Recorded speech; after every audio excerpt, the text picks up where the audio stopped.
Welcome back. We did this talk yesterday and found, unfortunately, that the recording didn't take. So I'm going to just record a few of the main points of what we talked about yesterday around the Heart Sutra, hoping this is helpful for those of you who weren't able to make it as requested. I really appreciate that the Hobart Mountains and Rivers Zen group is walking through the Sutra book in this way. It's such a foundational part of who we are and how we practice together. This chance to practice together in vocal form, in our joining our voices together, and in so doing, joining our minds. Susan's talk in the first one gave an excellent overview or overall scope of how the sutras are helpful and how there's a shape and pattern to the sutra service. She described meeting yourself and your actions in purification and committing yourself, both in veneration to the Buddha, Dharma, and Sangha, and in taking your vows as refuge in doing that as well in the original languages. And then we step off the edge of the known world into the Prajnaparamita Sutra, into the Heart Sutra, the heart of the Buddha's wisdom. We step into the mind of the teaching itself. In the Prajnaparamita Sutra, we close the distance between knowledge and what we think and what we hope to attain, and wisdom itself, knowing, experience. The Buddha's Dharma is not far off. When we talk about this idea of the other shore, we find that once we are on the other shore, we realize who we have been all along. It's not a next life or another plane of existence. It's as close as your own mind.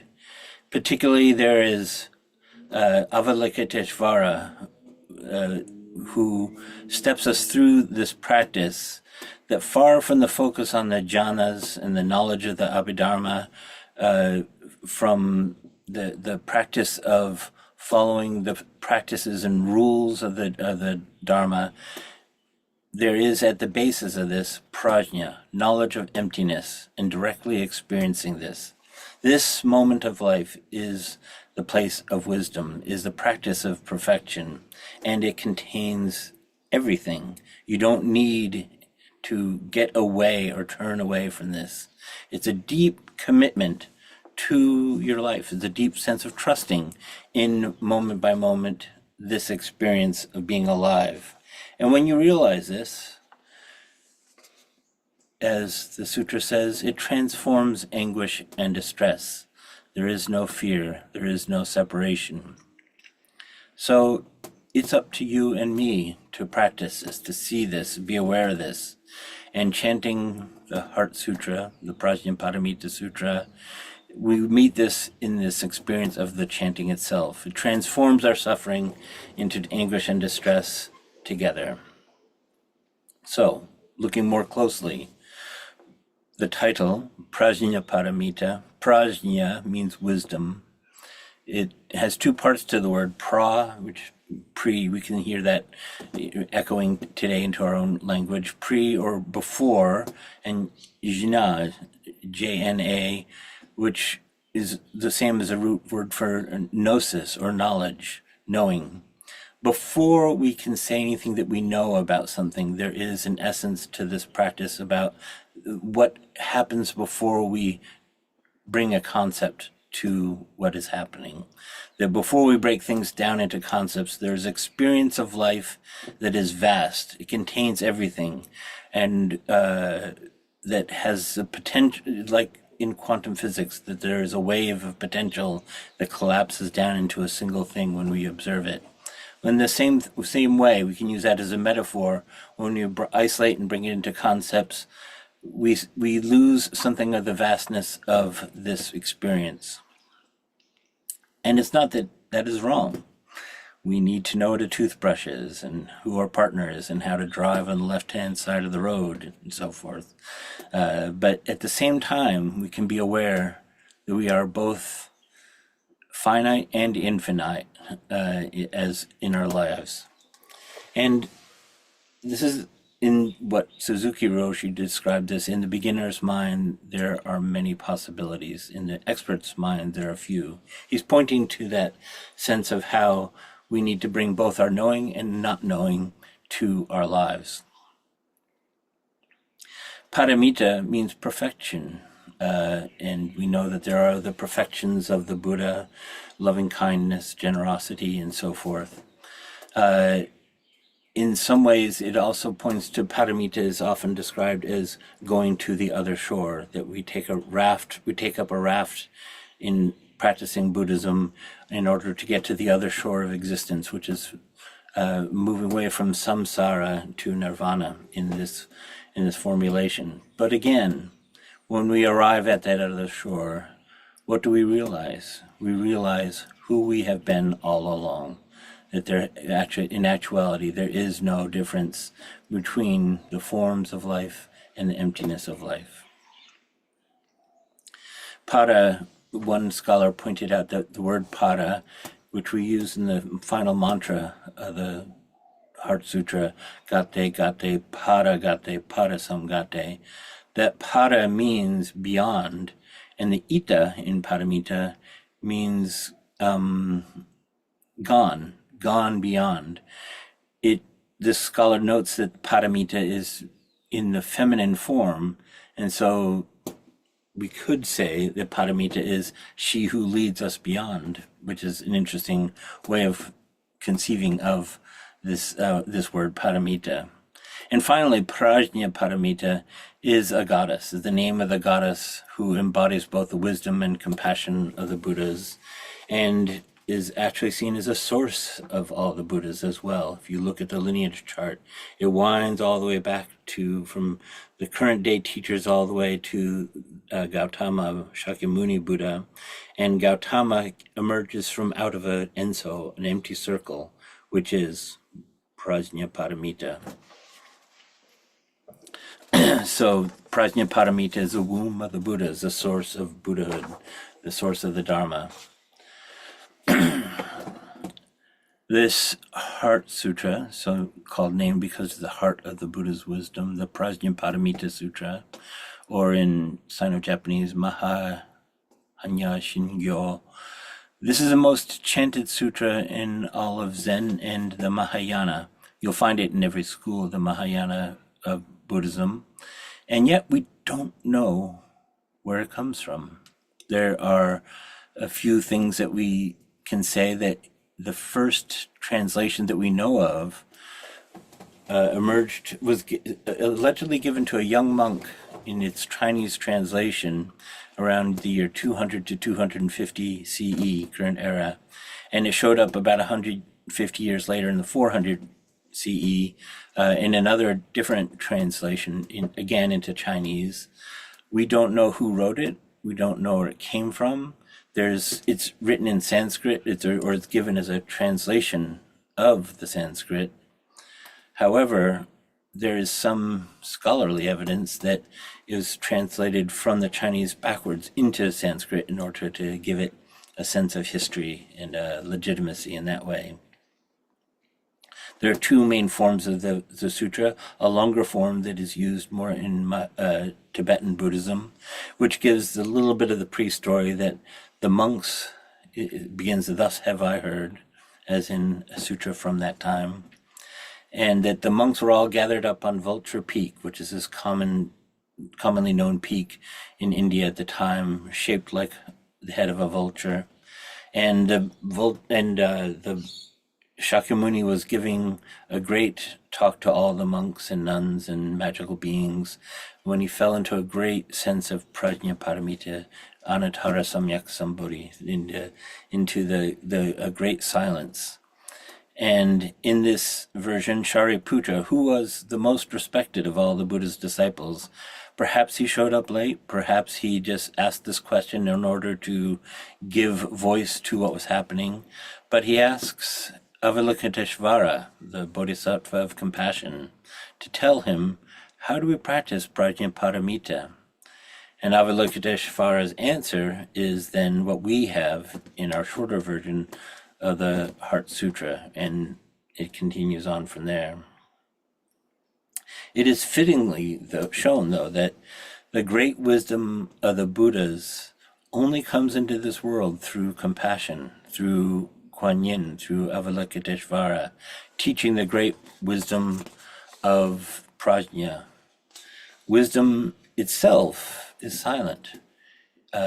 We see this in case 25, the Blue Cliff Record, with a hermit of Lotus Peak who held up his staff and said, "Why didn't the sages stop here when they attained this?" And then he answered his own question. He says, "Because it has no power for the way." Why didn't the sages stop when they realized this? It has no power for teaching, for helping in the world, for participation in the beauty and fullness and life and sorrow. It is both wisdom and compassion coming together in this sutra. If we were going to look more deeply into the sutra itself, it's sometimes helpful, and some scholars have divided it up into 4 sections, and we'll do that just to give a form to this inquiry. But it's important for me to say that we cannot analyze it and fully experience the Heart Sutra. This is not a matter of taking this apart word by word and parsing it. We go into this with a sense that it is bright to the heart, but dark to the mind. Just allow it to teach itself. But to go into it, let's take it up in these 4 sections as I've seen some do. First, in the beginning of the sutra, this sets out the basic insight into emptiness, and emptiness is form, form is emptiness. And there's some suggestion that this is correcting an assumption around how the Abhidharma was held up to at this point, that it was about following the categories of beings and following the duties and roles, and is particularly a focus on jhanas and achieving certain states of concentration. This says jhanas, all those things, are all marked by emptiness. At the basis of every single aspect of our existence, there is emptiness, and this is a transformational. This is what makes. This is the basic insight that creates the Dharma and alleviates suffering. That the common denominator of all kinds of knowledge is emptiness, and emptiness is in all the forms. Form is emptiness. Emptiness is form. It brings us close, not to be considered outside of our experience. So, Avalokiteshvara Bodhisattva, practicing deep prajna paramita, clearly saw that all 5 skandhas are empty, transforming anguish and distress. Transforming anguish and distress. We'll look at this. Shariputra, form is no other than emptiness, emptiness no other than form. Form is exactly emptiness, emptiness exactly form. We say these words so often, we may not be actually penetrating this. To take up emptiness is actually of the practice of emptiness. The Buddhist had his disciples recite the 5 remembrances. This is one form that we can see both in the Theravadan as well of how we look into emptiness itself. Twice a day, the Buddha asked his disciples to recite these 5 remembrances. 1, I am sure to become old. I cannot avoid aging. This life of mine, this is empty. I'm sure to become ill. I cannot avoid illness. This body is empty. I'm sure to die. I cannot avoid death. Even my life itself will pass away. I must be separated and parted from all that is dear and beloved to me, which can include our careers, our loved ones, our own sense of virtue, our identity, the stories we tell ourselves. All of this empty passes away. These are the first 4 of the remembrances. Then the 5th one is, I am the owner of my actions in the current moment. Heir of my actions of the womb. I am in this body, acting in the world, this moment. That is when we see the emptiness of all that we hold dear, it sets us free to act in the present. No matter the past, we are free to act in the present in this way. My actions are the womb from which I have sprung. There again, we have this feminine image of the emptiness and potential, the Tathagata Garbha, which is the womb of the Buddha. This is in the present moment, which emptiness, knowledge of emptiness, sets us free to be this. Emptiness is form is emptiness, and form, when we feel what we feel most difficult as in our humanity is often to love this world and to find our way into this world in which there's constant change and loss and disappointment. So this is a central image of the Heart Sutra, emptiness and form, and maybe why the Heart Sutra is such a central part of every Zen Buddhist funeral, pointing directly to the form and emptiness of a life and a death. I might just pause and explore a little bit further into this around this quality of what it is to be alive, the broken-hearted quality of life that is inherent in loving life and choosing to be in life. It is a choice. When we are faced with loss and the temporariness of life, we can try to avoid this. We can shut up and shut down in response and bury ourselves in distraction, in response to the unrequited nature of being alive. The people we love, this body, if everything we love will pass away. We can shut down from this, or we can let our hearts be broken wide open into this. Shogyam Trungpa called this the genuine heart of sadness, the genuine heart of sadness, the fullness of sadness which we feel when our hearts go on loving people, loving life, and recognize we will never be able to possess or protect or perfect in the way that we wish. Every parent knows this genuine heart of sadness in seeing and loving a child, knowing that they will feel pain and suffer loss just the same as we all do. Life has nothing permanent to hold on to, is empty. And realizing this, turning towards it, is a fullness overflowing. It's important to see this emptiness is not a thing of taking away, but an opening into greater fullness. That this emptiness, meeting form, meeting emptiness, meeting form, your my hearts, are exposed in this matter. To offer yourself completely in loving the world, knowing it will never be enough. This is the origin of Kuan Yin's overflowing compassion. As you know, Kuan Yin, in dedication to saving all beings, went into hell and worked tirelessly for eons, saving all the beings she found in hell, going from one end of hell to the other, which is an interesting conception. Going from one end of hell to the other, saving all the beings, and finally saving and easing the suffering of all beings, she turned around and saw that in the meantime, hell had completely refilled. And offering herself so completely that she exploded into the figure that we sometimes see of 100,000 hands, and on each hand there is an eye doing the work of saving all beings. And this is a work that she is still committed to this day. We each are one of those hands and eyes. And it will never be perfected.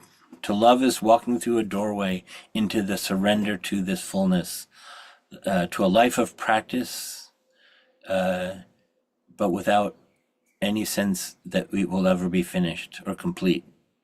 To love the Dharma is to join in this great dance of emptiness and fullness.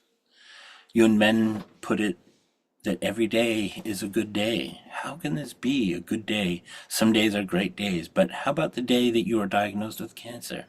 How about the day, how is that a good day? How is it the day when you see someone suffering? How is that a good day? To live by Prajna Paramita is a deep commitment to all of life, transforming anguish and distress. Emptiness is form, form is emptiness. So, the second section, this, as the sutra goes on, the this is where Avalokiteshvara lists all the categories that have been formally listed in the Abhidharma, in the Theravadan texts, and considers them again now in the light of wisdom as opposed to knowledge, prajna. So Shariputra, form is no other than emptiness, emptiness no other than form. Form is exactly emptiness, emptiness exactly form. And it goes on, sensation, perception, mental reaction, consciousness are also like this. Shariputra, all things are essentially empty. We might think of our mind as like a river or a creek, continuously flowing, and get a sense of the permanency of this creek. And flowing, in stepping into this creek, we get this sense of a permanency of ourselves in this, that we are this me, this self that is can be depended upon. But of course, water flows; it does not stay still. Well, in ice time it does, but that's outside of this. When changes happen to the creek, we notice that we suffer in this way. When we go away to Zen, when we sit in sesshin, or we are sitting zazen in our homes, we might get a deeper sense of what it is to live in this flowing life of ours. We start to see that it is not a permanent, static sense of what this flowing river we are in is. That, to go into the metaphor, leaves fall from the trees and fish come and disappear and appear, that the river is never the same way from moment to moment. Each moment is a freshness to that river, and we ourselves standing in the river perceive it differently from moment to moment. The sunlight changes, the seasons change, the quality of the water might shift a little bit here and there. So there's a sense of Shariputra, all things are essentially empty. It helps to free us from our sense of our own opinions, from our long-term conditioning. This is what this section of the sutra does. It goes on, Shariputra, all things are essentially empty, not born, not destroyed, not stained, not pure, without loss, without gain. When you chant this in Sino-Japanese, you hear this as mu, mu, mu. Therefore, in emptiness, there is no form, no sensation, perception, mental reaction, consciousness. No eye, ear, nose, tongue, body, mind. No color, sound, scent, taste, touch, object of thought. And these are all categories of the jhanas listed here with the objects of the categories. See through these and see that they're empty, passing, arising and falling. Even your own attainment and virtue is passing, marked by emptiness. No seeing, and so on to no thinking. No ignorance, and also no ending of ignorance. And so on to no old age and death, and also no ending of old age and death. Again, in Zazen, we see this moment by moment, arising, fresh, empty. No anguish, cause of anguish, cessation, path, no wisdom, and no attainment. When we stop calling our experience by names of this is suffering, this is not suffering, this is my arm, my right shoulder shouldn't hurt so much, when we stop conceptualizing of what this thing is in an idea about it, and see into actually what is actually happening, then what do we find? We think we know who a person is, but then when we stop labeling them a certain way, look at all the other ways that there are of seeing this person.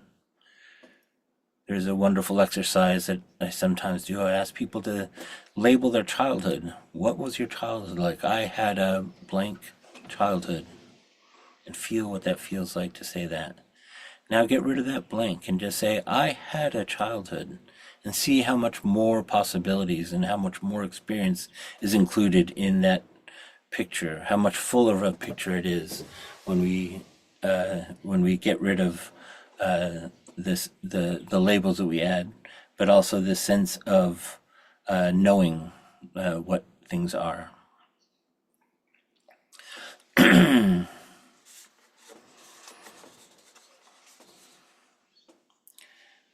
There's a wonderful poem for a nun named Damandina in the Therigatha, the early nuns, the songs and poems of the early nuns who lived at the time of the Buddha.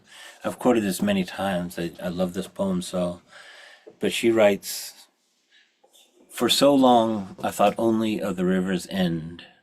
Then one morning I set my paddle down to watch the sunrise over the eastern hills, only to find myself floating somehow, gently upstream. I promise it's not what I expected." We can get a sense of this in our own practice. For so long I thought only of the river's end.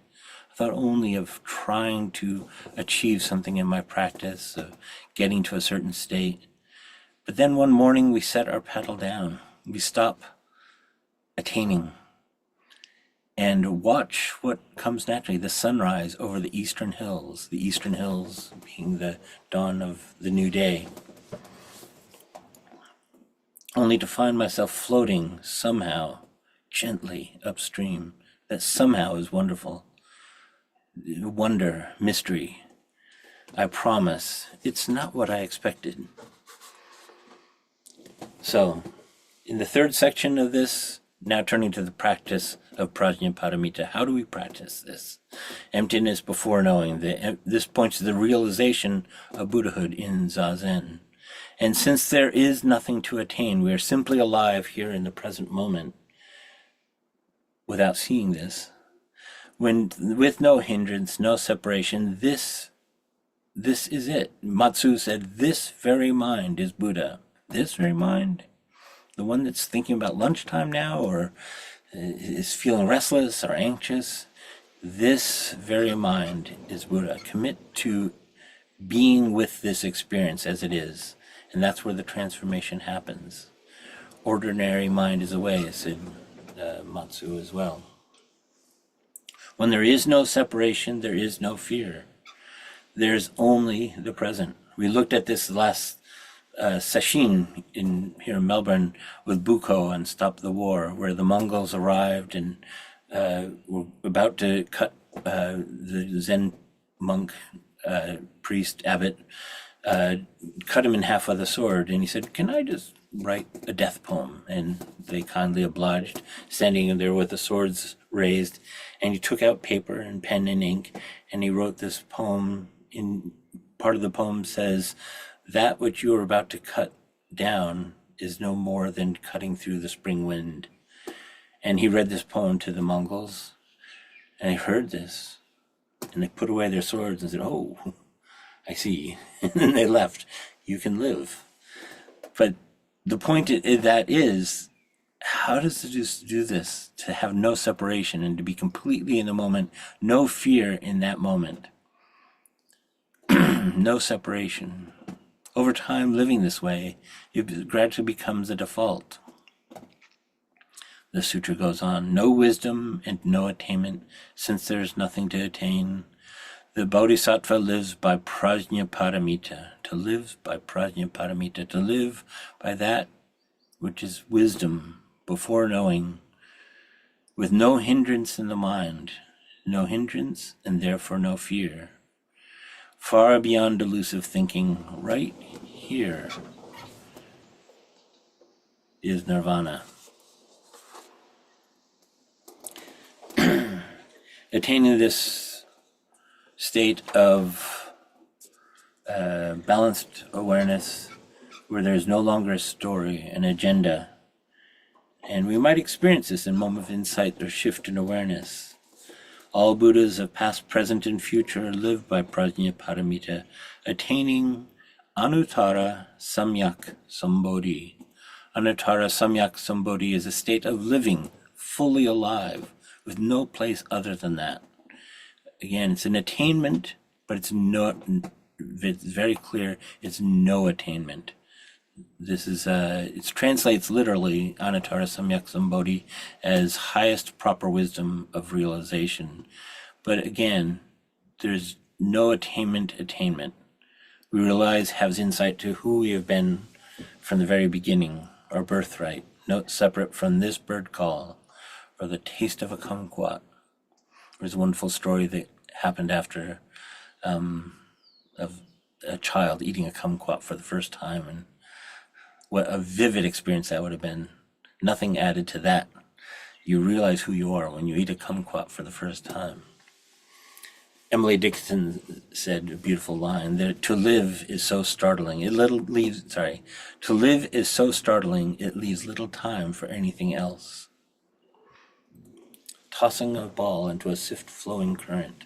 These are all expressions in line with this, of letting go and finding balance without striving, and learning a deep, innate trusting of life without any intention or aversion.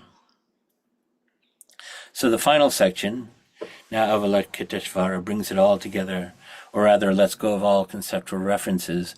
Therefore know that Prajnaparamita is the great sacred mantra, the great vivid mantra, the unsurpassed mantra, the supreme mantra, which completely removes all anguish.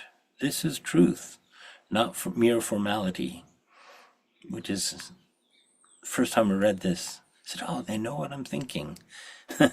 I'm thinking this is all formality. No, this is truth, not for mere formality. Therefore, set forth the Prajnaparamita mantra. Set forth this mantra and proclaim Gate Gate, Paragate, Parasamgate, Bodhisvaha. We don't want to overly focus on translations for a mantra. We just let it accompany you like a koan. But Aiken Roshi does give it a somewhat translation of what these Sanskrit words mean. Gone, gone, gone beyond, gone completely beyond, awakened. And then the final svaha is more or less an exclamation, like, wow, more or less. But again, what is the real meaning of gate gate, paragate, parasamgate, bodhisvaha? Take that up. See if you can express that. What is the true meaning when we realize gate gate, paragate, parasamgate, bodhisvaha? Some people chant that phrase as a mantra to carry around in their day. All right, so we're at the end here. When we really practice in chanting this, it takes us directly to the other shore, into its true essence. And what is the true essence of chanting the Heart Sutra? It's just this. Avalokiteshvara Bodhisattva practicing. And so it on and on. And so I give it over to you now. Thanks for the chance to explore this with you. And gate gate, I'm gone.